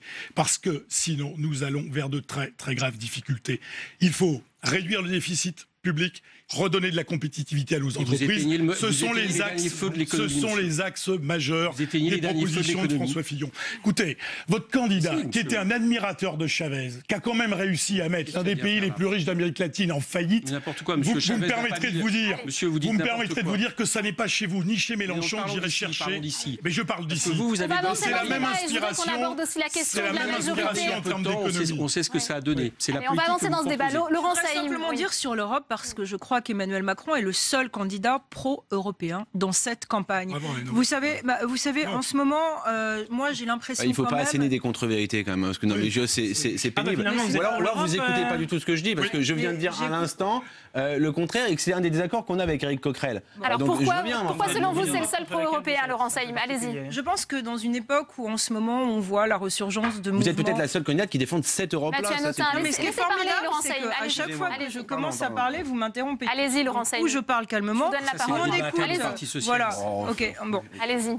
Je crois qu'en ce moment, on assiste en Europe à une progression de mouvements qui sont des mouvements xénophobes, racistes, etc. Et Emmanuel Macron en a conscience et dit qu'il faut réformer l'Europe avec une France forte au sein d'une Europe forte, que ça demandera du temps et qu'il faut repenser l'Europe parce que l'Europe, par rapport à ce qui se passe aux États-Unis avec Donald Trump, par rapport aussi à ce qui se passe avec la Russie, a besoin d'être unie et de faire des choses de manière cohérente par rapport à des dossiers comme le numérique, comme les entreprises. C'est important. Voilà. Donc si ça se fait pas, excusez-moi, parce que la question c'est pas d'être pour ou contre l'Europe. Une coopération internationale, coopération européenne. Je pense qu'autour de la table, même le Front National estime à un certain moment qu'il faut de l'Europe. J'ai entendu. Donc c'est pas la question. C'est qu'aujourd'hui l'Europe, c'est donner la main au marché et c'est des politiques d'austérité imposées par rapport aux spécificités de l'économie allemande ou du moins des possédants allemands. Nous, ce que nous disons, c'est que qu'est-ce que vous faites si, comme depuis des années, eh bien, il y a justement un refus de discuter. Vous ne pouvez pas simplement aller voir Mme Merkel pour la rassurer et dire qu'à l'avance, il n'y a pas de problème, la France continuera à faire des sacrifices en termes de dépenses publiques, c'est ce qu'a fait M. Macron. Hein. Et en termes de ce qu'on appelle la réforme des structures, on sait ce que c'est des super lois travail. Bien. Donc nous ne sommes pas pour justement aborder cette question comme ça, parce que sinon, je vais vous dire une chose, c'est que l'Union européenne va éclater de toute manière si elle continue telle qu'elle est, à se tourner contre les peuples, à imposer l'austérité, le chômage. Personne ne peut adhérer à un projet de moins-disant social et écologique. Donc si on veut sauver l'idée d'une coopération européenne, et nous le voulons, il faut repartir justement de ce que la France peut faire. Si demain, un président de la République qui veut véritablement négocier sur la base d'un rapport de force, que la géopolitique continue à exister, prend le pouvoir, et donc Jean-Luc Mélenchon préside ce pays, nous, effectivement, nous pensons qu'on ne peut pas continuer à subir des sacrifices en termes d'acquis sociaux, en termes de salaire, en termes d'austérité, en termes de baisse de dépenses publiques, et qu'il faudra effectivement taper du poing sur la table. Et cette harmonisation fiscale, sociale, elle est impossible en Europe. Mais nous ne pouvons pas continuer sans une harmonisation sociale fiscale. Nous sommes le seul espace géopolitique au monde plus d'Europe, qui ouvre. Vous êtes donc pour plus d'Europe, M. Coquerel? Non, mais c'est une question. Vous prétendez remettre en cause l'Europe, mais en fait, faire mais je vais vous répondre, nous sommes internationalistes. Donc nous sommes pour une vraie coopération européenne qui tourne le dos à ce qu'est l'Europe aujourd'hui. C'est pire. Qui tourne le dos à ce qu'est l'Europe aujourd'hui. Mais des impôts partout. Monsieur, non, c'est pas une Europe fédérale. Vous avez dit harmonisation sociale, donc harmonisation fiscale. Vous savez, bien sûr, nous sommes pour une harmonisation sociale. Très bien, donc vous êtes pour une union européenne fédérale. Ça peut partir du principe de non-régression. Tout le monde, en fait, sur ce plateau, avec un SMIC européen. Qui va la souveraineté. Mathieu Notin, et ensuite on va avancer dans le débat. Il faut être cohérent. Il faut être cohérent. Harmonisation sociale, harmonisation fiscale. Pas tous en même temps. Mathieu Notin. Mais non, mais vous. Mathieu Notin, et ensuite on avancera dans le débat. Mathieu Notin. Non, monsieur, assumez. Vous êtes emmêlé depuis le début sur ce sujet. Assumez, c'est pas grave. Mathieu Notin. Vous désirez partir en guerre contre tous les pays du monde. Mathieu Notin tout seul. Le Pen a dit la France partira à la conquête du monde. À la conquête commerciale du monde, absolument. D'où la nécessité de retrouver une monnaie nationale. Vous êtes pour une concurrence entre les peuples. Éric Coquerel, on va avancer dans ce débat si vous voulez bien, parce que l'actualité. Des armes dans la mondialisation sauvage. Je voudrais qu'on avance dans ce débat, parce que l'actualité aussi, c'est ce qui se passe en Syrie. Une monnaie nationale, par exemple. C'est ça, les armes. Le droit on va avancer dans le débat. On n'aura pas le temps d'aborder tous les sujets, s'il vous plaît. Intelligent. Vous proposez de la tension, de la guerre, de la compétition. Je vous assure, c'est très désagréable, je pense, pour les téléspectateurs. Je vous propose d'écouter le ministre des Affaires étrangères, le ministre syrien, puisque l'actualité, c'est aussi... Vous ne pensez pas que c'est ça la chose essentielle? Eh ben on y vient, Laurent Une Saïd. attaque chimique en Syrie, plutôt que d'entendre des gens s'affronter, discuter. J'y viens, Laurent Saïd. Alors je vous propose justement... La Syrie devait faire l'ouverture de cette émission avec l'attaque chimique. C'est le cas. Allez-y. On l'écoute justement. Je peux vous assurer une nouvelle fois que l'armée arabe syrienne n'a pas utilisé et n'utilisera jamais ce genre d'armes contre notre propre peuple, contre nos enfants, pas même contre les terroristes qui ont tué notre peuple et nos enfants.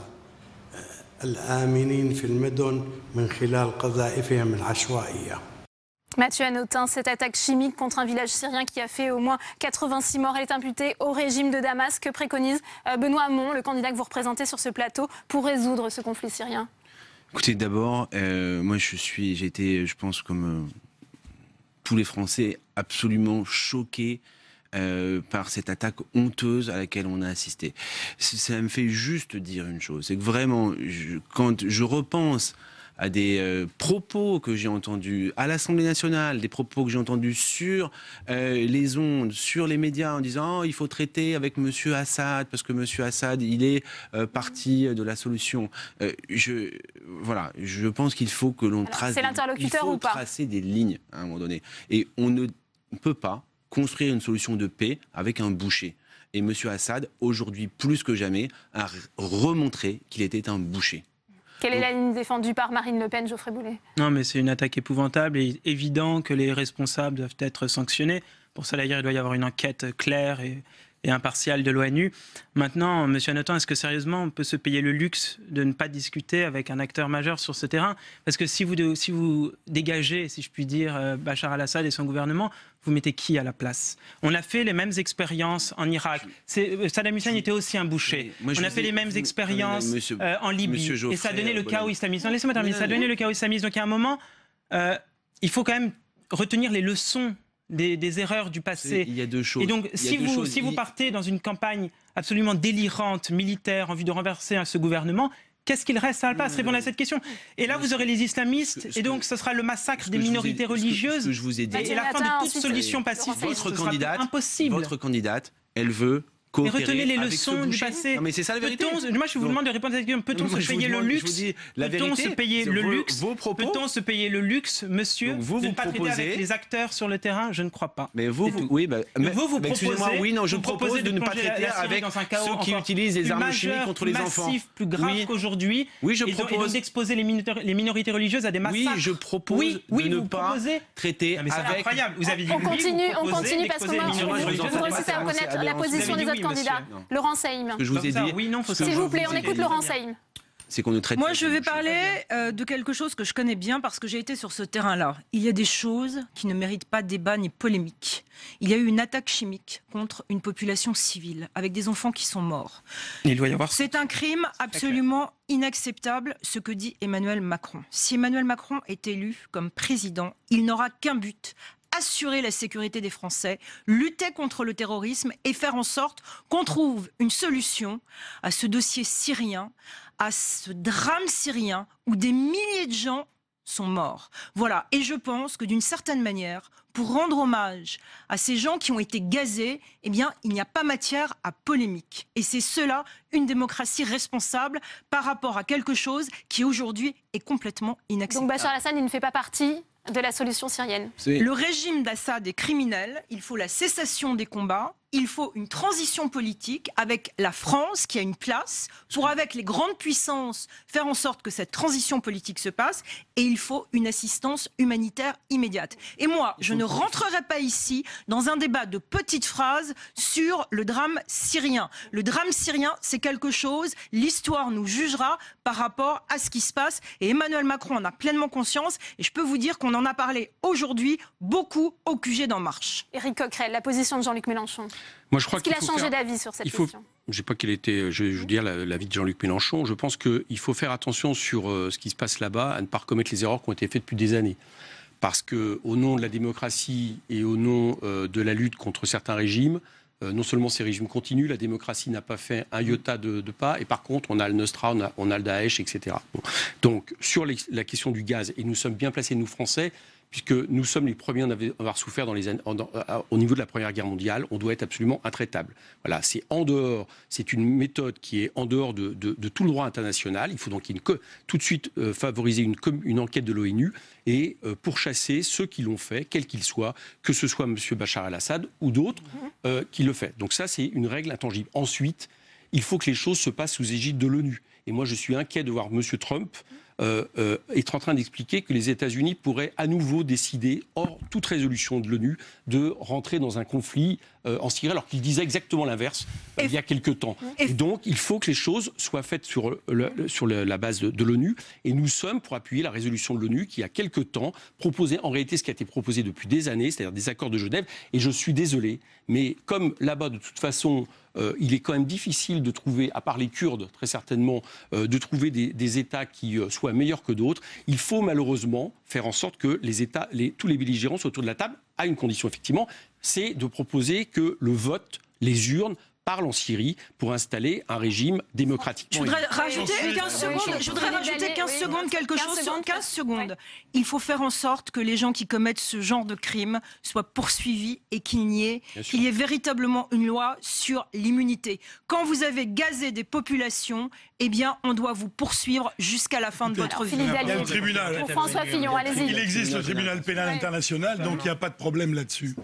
Ce qui s'est passé là, cette monstruosité, c'est la conséquence de l'impéritie de l'ONU, des États-Unis qui n'ont rien voulu faire, alors qu'il ne faut pas se raconter d'histoire. Si les États-Unis avaient voulu il y a quelques années, la France le voulait, mais la France ne le pouvait pas.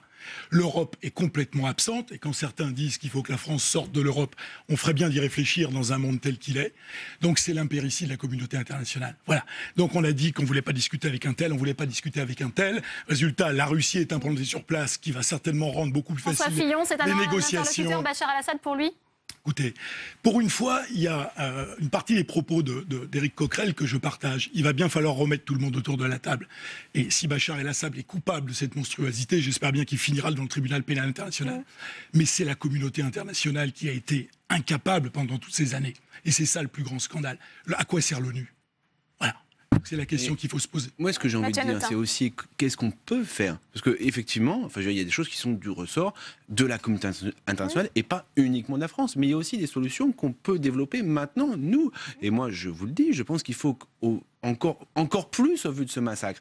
Il faut que plus que jamais, on mette en place une politique d'accueil des réfugiés qui sont menacés par les gaz chimiques, qui sont menacés par la guerre chaque jour. Nous n'avons pas été à la hauteur ces 5 dernières années. Quand je vois que Mme Merkel a permis l'accueil de plus d'1 million de personnes en Allemagne, 1 million, et qu'en France, ça se compte en milliers ou en dizaines de milliers, et que ça se passe plus mal en France d'accueillir des dizaines de milliers que d'accueillir 1 million en Allemagne, ça m'interroge. Parce que oui, nous n'avons pas organisé les choses de manière à ce que les choses se passent bien. Quand les réfugiés sont accueillis en Allemagne, ils sont immédiatement répartis sur le territoire. Il y a des cours d'allemand qui sont donnés. Il y a toute une structure associative qui s'est mise en place. Est-ce que nous avons agit dans cette manière-là en France? Non. Mais accueillir les réfugiés, c'est pas régler le problème sur place. Il faut simplement... Geoffrey Bollée, rapidement, et Laurent Saïm, puisqu'on arrive au terme du débat. C'est une première solution. Parce que M. Notin, vous demandiez ce qu'il faut faire. La priorité des priorités sur le terrain, ça doit être d'éradiquer l'État islamique. Sur le visa humanitaire. Et toutes les puissances militaires régionales et internationales doivent s'associer pour éradiquer l'État islamique. C'est vraiment la première chose. Quand l'État islamique n'existera plus, il sera toujours question de voir ce qu'on fait avec les gouvernements. Mais ne nous lançons pas dans des politiques de virer les dictateurs à droite, à gauche, parce que dans ces cas-là, qu'est-ce que vous faites avec l'Arabie Saoudite qui bombarde le Yémen? Allez, Laurent Saïm, mais ça sera le mot de la fin. La priorité des priorités, c'est éradiquer l'État islamique pour la sécurité des Français et la stabilité de la région. On peut tous s'accorder là-dessus. Pour conclure, Laurent Saïm, s'il vous plaît. Je crois qu'au nom de la souffrance en ce moment qui se passe en Syrie, avec ces milliers de gens qui sont tués sous nos yeux, il faut qu'on soit tous d'accord pour eux, pour se dire que la paix se construit par le dialogue, par la tolérance, par la solidarité, par mettre les gens autour d'une table et essayer, quelles que soient nos différences, de trouver une solution. Et je peux vous assurer que si Emmanuel Macron est élu, c'est ce qu'il fera. Eh bien, merci. Merci à tous les 5 d'avoir participé à ce débat particulièrement animé. Il est tout juste 19h, toujours en direct sur Public Sénat. Tout de suite, le rappel des titres. Washington accuse Damas au lendemain de l'attaque chimique en Syrie qui a tué 86 personnes, dont au moins 20 enfants. Moscou récuse ces accusations, tandis que Français et Britanniques pointent également du doigt le régime de Bachar al-Assad. Analyse à suivre. Le premier secrétaire du PS, Jean-Christophe Cambadélis, lance un appel à l'unité et à la loyauté derrière Benoît Hamon. Il refuse la panique démocratique alors que se multiplient les ralliements des l'UPS en faveur d'Emmanuel Macron. Nous serons en direct de Solferino dans un instant. La décision de fermer Fessenheim reportée. Le conseil d'administration d'EDF devait se prononcer aujourd'hui, mais la plus vieille centrale nucléaire de France devra encore attendre sous la pression de l'État. Aucun accord n'a pu être trouvé. On en parle avec mes invités à la fin de cette édition. Et je vous rappelle que vous pouvez réagir en direct, le hashtag présidentiel 360. Pour nous accompagner ce soir, Saveria Roject, toujours en direct du siège du Parti Socialiste rue de Solferino à Paris. Le multiplex, c'est tout de suite.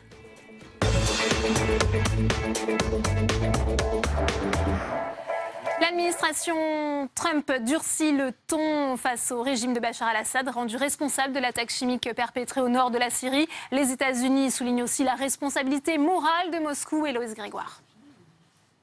À la une de Libération aujourd'hui, l'effroi. 86 personnes, dont 30 enfants, sont morts lors d'une attaque chimique. Malgré ces images, le président du Kremlin juge inacceptables les accusations, sans preuve, selon lui, des pays occidentaux. Le régime syrien rejette également en bloc et persiste. Il ne serait pas responsable de l'attaque chimique en Syrie. Depuis hier, une nouvelle voix se fait entendre. Donald Trump hausse le ton et menace d'intervenir en Syrie. C'est tout à fait possible. Et je vais vous dire, c'est déjà le cas. Mon attitude vis-à-vis de la Syrie et d'Assad a nettement changé. Hier, l'ambassadrice américaine à l'ONU brandit ces images d'enfants syriens. Elle accuse Moscou de dédouaner le régime de Damas. Si la Russie a l'influence qu'elle prétend avoir en Syrie, il faut qu'elle s'en serve. Il faut qu'elle mette un terme à ces actes atroces. Combien d'enfants devront encore mourir avant que la Russie ne s'en soucie? Le climat se tend entre les États-Unis et la Russie. Vous avez aujourd'hui un pays qui est la Russie, qui a une stratégie très claire, très cohérente de soutien au régime pour s'assurer que le régime tienne en alliance avec l'Iran. Et à l'inverse, vous avez des pays occidentaux qui font des actes diplomatiques, mais finalement assez peu d'action sur le terrain. Et donc, dans un contexte comme ça, l'équilibre des forces est largement favorable à la Russie. Les Nations Unies, dans le cas syrien, ont fait très peu. C'est vraiment un des grands échecs historiques des Nations Unies. Aujourd'hui, des autopsies en Turquie confirment bien l'utilisation d'armes chimiques par le régime syrien. Mais combien de temps encore le Conseil de sécurité sera-t-il le simple spectateur de ces massacres ? Et on en vient maintenant à l'actualité politique en France et cet appel de Jean-Christophe Cambadélis, premier secrétaire du Parti socialiste, à plus de loyauté envers Benoît Hamon. Le bureau national est réuni en ce moment. Sur place, on retrouve tout de suite Saveria Rojek. Eh bien, l'objet, Delphine, de ce bureau national, ce sont les investitures aux législatives. Faut-il sanctionner, oui ou non, ceux qui soutiennent Emmanuel Macron? Oui, c'est en tout cas ce que demande l'entourage de Benoît Hamon. Une réaction sévère, une clarification. Alors, jusqu'à présent, Jean-Christophe Cambadélis, le premier secrétaire du Parti socialiste, a plutôt opposé une fin de non-recevoir, pas de chasse aux sorcières, pas de Saint-Barthélemy. Eh bien, à l'instant, Christian Paul, le député socialiste, vient de nous annoncer le contraire en sortant tout juste du bureau national. Ceux qui soutiennent, parrainent ou même votent Emmanuel Macron n'obtiendront pas l'investiture du Parti socialiste, ce qui inclurait donc, l'ancien Premier ministre Manuel Valls. Je vous propose d'écouter le député socialiste Christian Paul. Le Parti socialiste n'investira pas ceux qui soutiennent Emmanuel Macron, qui le parrainent ou qui appellent à voter pour lui. Ça a été dit très clairement par Jean-Christophe Cambadélis. Voilà. Donc Manuel Valls ne sera pas investi par exemple. Écoutez, ensuite ça se déclinera dans chaque département, mais je crois que son propos était clair et il a été entendu. Voilà, donc avec une certaine gravité, mais je crois que dans un moment comme celui-là, il faut de la clarté. On ne peut pas amuser la galerie en ayant un pied au Parti socialiste et un pied qui soutient un autre candidat que Benoît Hamon, qui est, encore une fois, le candidat d'une primaire citoyenne. Voilà donc Delphine, le Parti socialiste qui ne devrait pas investir les soutiens d'Emmanuel Macron, une position sévère à l'inverse de ce que prônait jusqu'à présent Jean-Christophe Cambadélis. Vous l'aurez compris en tout cas Delphine, la bataille des législatives elle a d'ores et déjà commencé. Merci beaucoup Saveria avec Quentin Calmet sur place. La décision était sans doute trop sensible politiquement à moins de 3 semaines du premier tour de la présidentielle.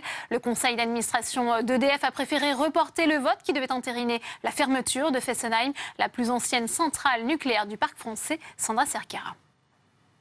Plusieurs centaines de salariés venus mettre la pression jusqu'au bout devant le siège d'EDF.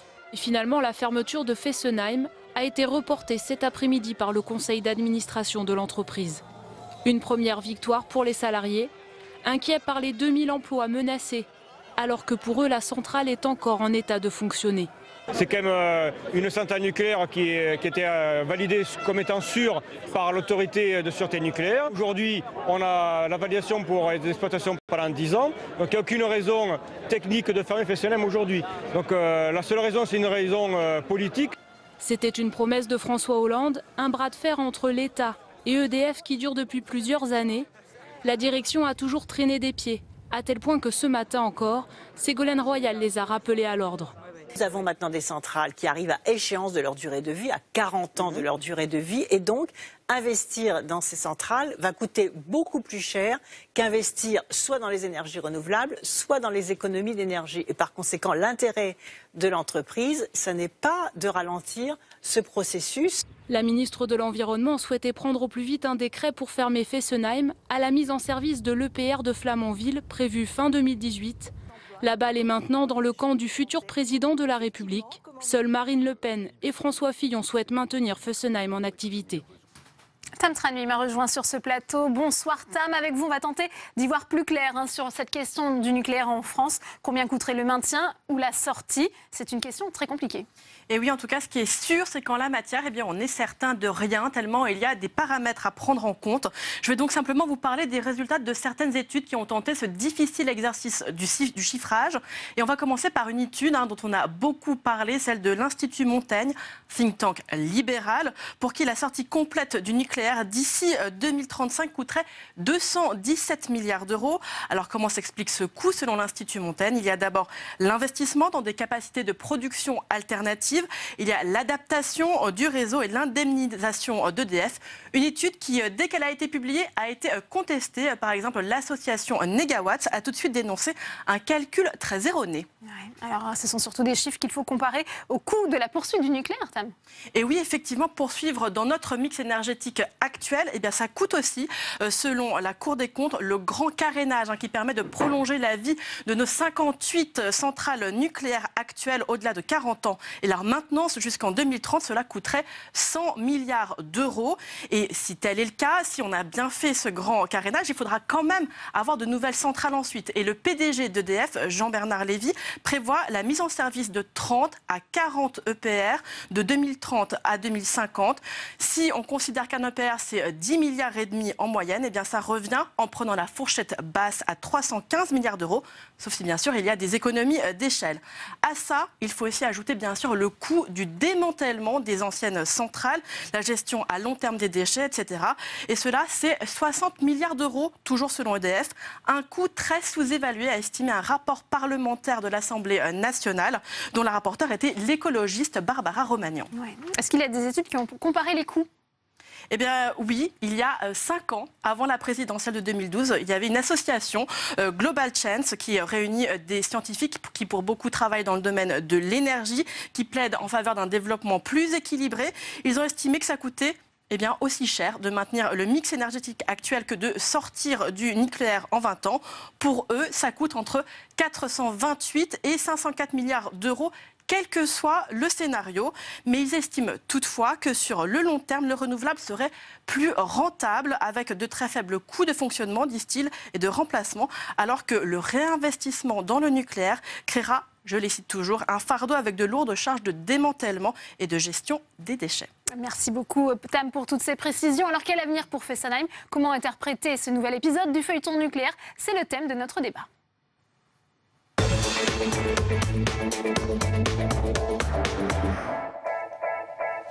Et pour en parler, 4 invités m'ont rejoint sur ce plateau. Charlotte Mijon, bonsoir. Vous êtes porte-parole du réseau Sortir du nucléaire. Merci d'être avec nous.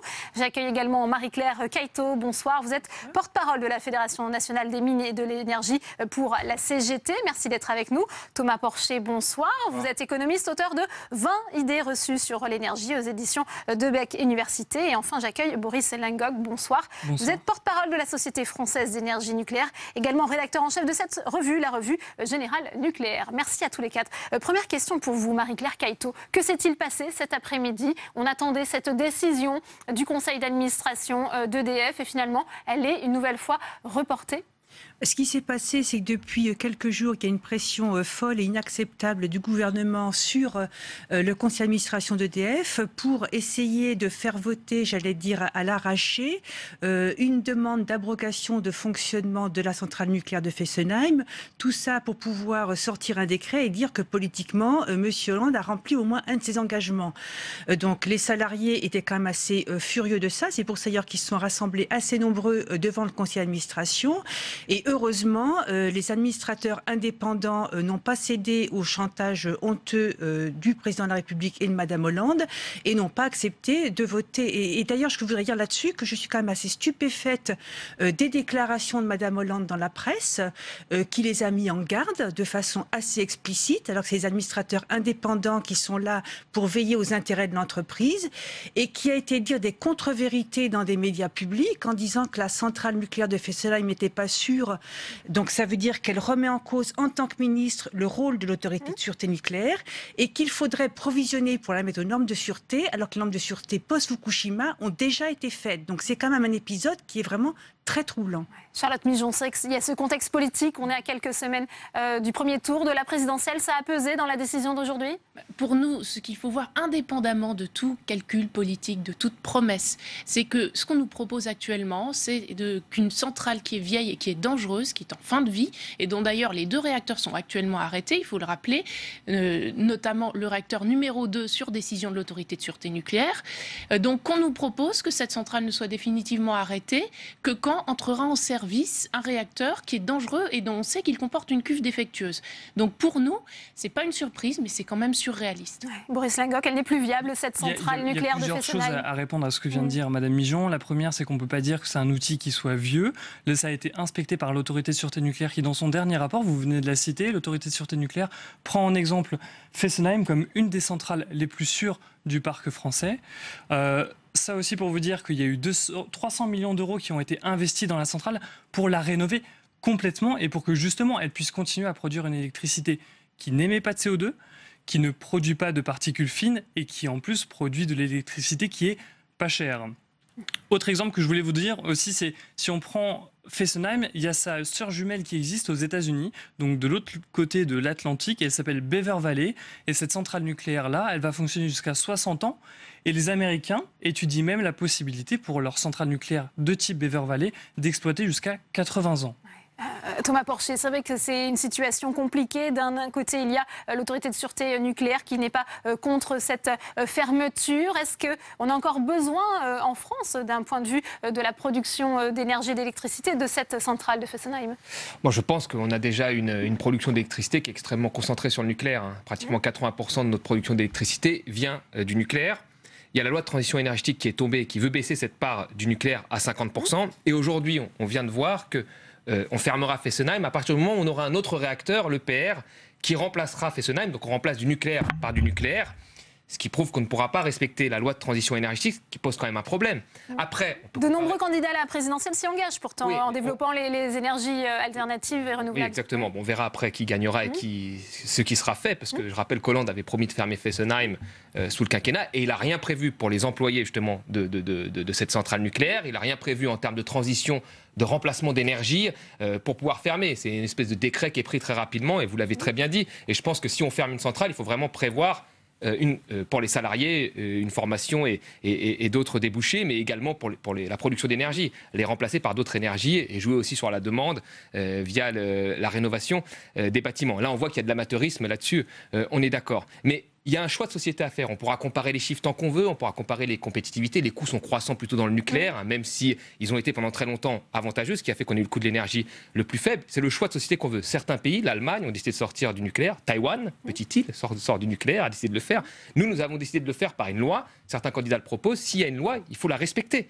Et s'il faut la respecter, il va falloir fermer des réacteurs et les remplacer par des unités de production renouvelables. Marie-Claire Cailleteau, est-ce qu'elle est vraiment dangereuse, cette centrale nucléaire? Voilà, moi, je suis très troublée, même ce que je viens d'entendre. C'est-à-dire que des personnes, que je respecte, mais ça puisse dire la centrale est dangereuse. Moi, très franchement, ça me choque profondément. Pourquoi? On a en France une autorité de sûreté nucléaire indépendante. Il y a 487 personnes qui y travaillent. L'ASN s'appuie sur l'IRSN, l'Institut de radioprotection et de sûreté nucléaire, dans lequel il y a 1000 ingénieurs, chercheurs, techniciens qui travaillent. Ces gens travaillent et viennent de dire Fessenheim peut fonctionner pendant 10 ans. Alors moi, j'aimerais bien savoir sur quelles études s'appuient des gens comme Madame Royal ou comme vous-même qui venaient de dire elle est dangereuse. Je trouve que c'est très perturbant parce que du coup, ça veut dire que l'autorité de sûreté nucléaire n'est pas pertinente. Dans ce cas-là, allons jusqu'au bout. On va la dissoudre, on arrête de payer des gens pour rien. Sur le second point, sur le bouquet énergétique, bien évidemment, nous, syndicalement, on n'est pas des militants d'une technologie. Donc ce qu'on est, c'est des militants pour répondre aux besoins tout en prenant en compte les enjeux climatiques. Donc ce que nous souhaitons, c'est qu'on ait un bouquet énergétique qui réponde aux enjeux économiques, environnementaux et sociaux. Donc qu'il évolue au fur et à mesure des avancées technologiques en incorporant des filières d'énergie renouvelable, on y est tout à fait favorable.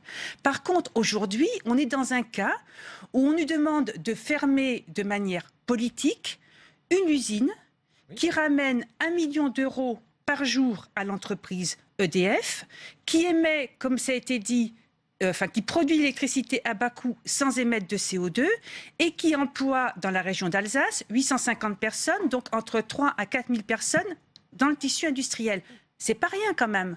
On parle quand même de pas rien par rapport. Charlotte Migeon, sur quoi vous basez-vous justement pour juger cette centrale dangereuse, contrairement à ce que préconise l'ASN? Déjà, tout simplement, ce que dit l'ASN elle-même, je pense que si l'ASN a suspendu le certificat d'épreuve du générateur de vapeur du réacteur numéro 2, c'est qu'il y a une raison à ça. Si l'ASN a avoué n'être pas très contente qu'on lui ait caché certaines choses. Lorsque EDF a fait passer une fuite d'eau de 100 mètres cubes d'eau pour un défaut d'étanchéité, je pense que là, elle a ses raisons d'être un petit peu en colère. Et par ailleurs, on peut dire l'autorité de sûreté nucléaire est indépendante. On vient d'avoir un démenti flagrant. Il y a eu une révélation, donc il y a à peine une semaine, vous l'avez vu, sur la cuve de l'EPR, comme quoi l'autorité de sûreté nucléaire était au courant depuis 2005 que la cuve de l'EPR pouvait comporter des défauts parce que l'on faisait n'importe quoi à l'usine du Creusot. Elle le savait, elle n'a pas voulu ou elle n'a pas pu agir. Et elle a apparemment subi de fortes pressions d'EDF et d'Areva pour que cette cuve soit homologuée. Donc à partir de là, l'ASN elle-même demande plus de moyens, elle demande plus d'agents, elle demande plus de pouvoir de sanction. Donc on peut dire qu'elle est indépendante, mais est-ce qu'elle se retrouve dans un rapport de force suffisant pour pouvoir imposer ce qu'elle souhaite? Si je peux me permettre. Allez-y, alors Boris Lingoc et ensuite Thomas Porcher. Allez-y. Laissez-moi finir, s'il vous plaît. Est-ce qu'elle se retrouve dans un rapport de force suffisant? Quand, je me souviens très bien, il y a encore quelques mois, j'étais à une audience alors qu'EDF était en justice par rapport justement à des infractions qui viennent d'être sanctionnées à la centrale de Fessenheim, une canalisation qui a été réparée n'importe comment et qui s'est rompue sous les yeux des inspecteurs de l'ASN, juste à 1 mètre de là où elle avait été réparée, alors même qu'EDF avait promis qu'ils feraient les réparations et qu'ils analyseraient ceux qui n'ont pas fait. Et quand on voit que les représentants d'EDF essayent d'intimider l'autorité de sûreté nucléaire... Charlotte Migeon, pour que la parole circule, allez-y Boris Lingoc. Il faut revenir sur des éléments assez concrets du débat. Encore une fois, l'autorité de sûreté nucléaire a dit que cette centrale nucléaire-là, après des examens, après les réinvestissements qui ont été faits, pouvait fonctionner encore 10 années supplémentaires. Et puis, au-delà de ces 10 ans, il y aura d'autres examens. Avec un réacteur défectueux. Allez-y, finissez. Si je peux me permettre, et vous avez parlé tout à l'heure de ces moyens et tout ça, on a bien vu, et donc Thomas peut aussi en être témoin, au début de l'année, ce qu'il s'est passé, c'est que l'autorité de sûreté nucléaire a demandé l'arrêt d'une dizaine de réacteurs pour des inspections. Et donc ça démontre bien aussi à la fois son indépendance vis-à-vis de ce que vous appelez, vous, des pressions, mais dont vous n'avez pas la preuve. Mais on en a la preuve. On en a elle est indépendante et qu'elle a les moyens et qu'elle ne prend aucun risque. Donc elle applique à la lettre le principe de précaution qui est de dire à la moindre réserve, elle préfère arrêter la tranche plutôt que de faire courir. Thomas Porcher, ensuite vraiment les moyens. Si elle en avait vraiment les moyens, est-ce qu'elle aurait pu obtenir vraiment l'arrêt de la production de la cuve?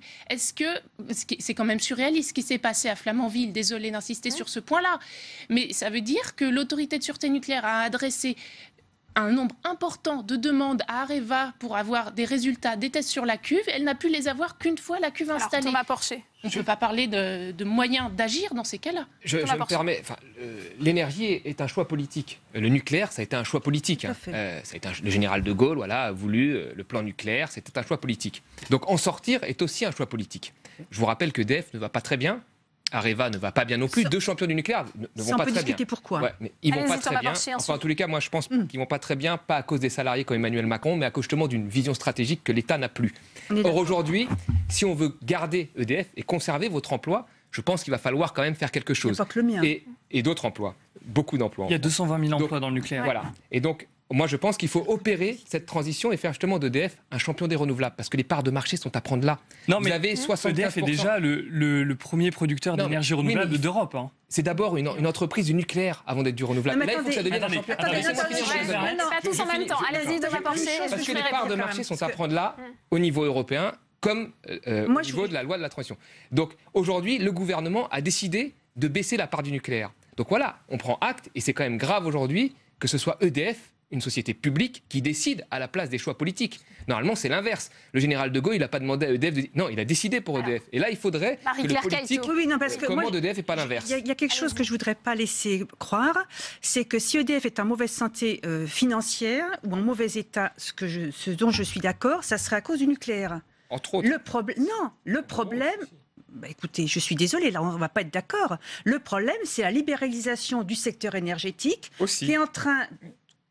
pour laquelle d'ailleurs beaucoup ont voté, de politiques, qui est en train de mettre une pagaille sans nom en France et en Europe, qui ne nous met pas à l'abri à l'avenir de blackout et de hausse massive de tarifs. Parce qu'aujourd'hui, je peux vous donner des exemples très précis.